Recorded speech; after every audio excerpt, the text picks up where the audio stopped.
October 1991.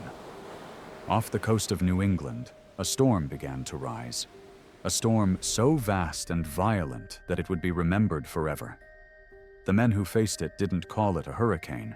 They called it something else. The perfect storm. This is the story of the Halloween storm. The night the Atlantic Ocean became a monster. It began as 3 separate systems: a dying hurricane named Grace, a cold front sweeping in from Canada, and a low-pressure system forming over the Atlantic, each one harmless on its own. But when they collided, something unnatural took shape. Meteorologists called it extratropical cyclogenesis.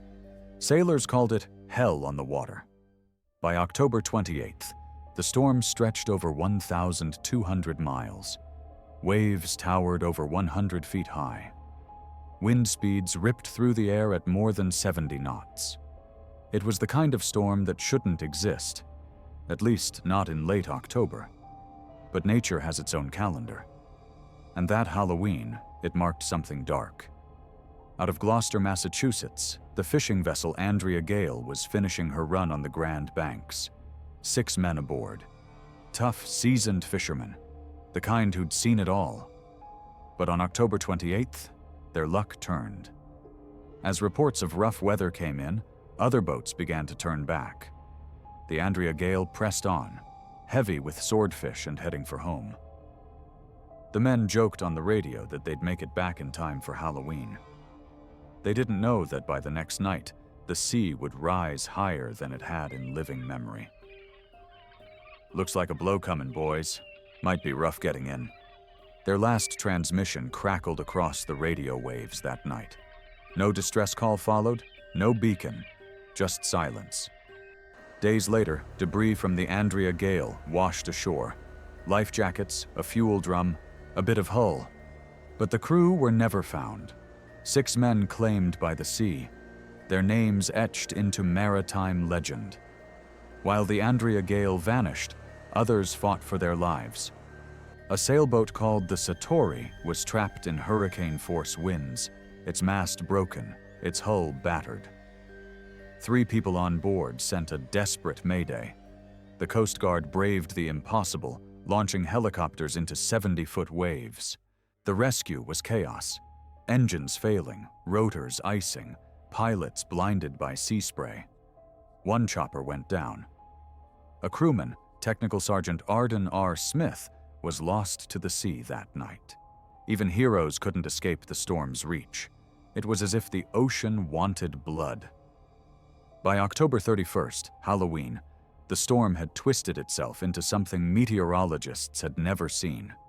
It absorbed Hurricane Grace, then grew stronger.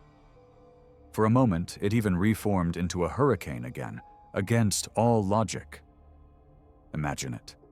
A hurricane born from a storm that was never supposed to exist.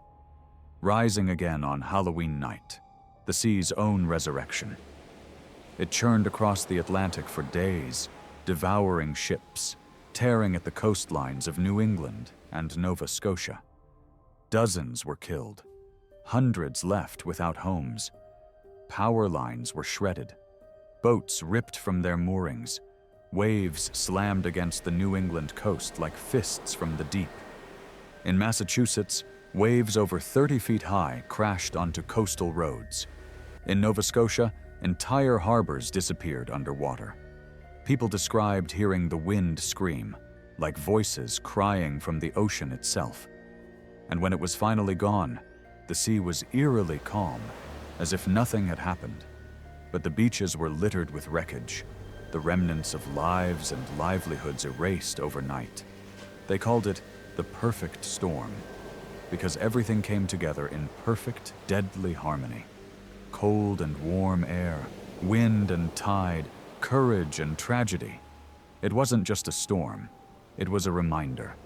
The ocean never forgets, it takes what it wants, and sometimes it waits for the perfect night to come calling. This Halloween, listen closely. You might still hear the wind from 1991, whispering across the Atlantic, calling the names of those who never came home.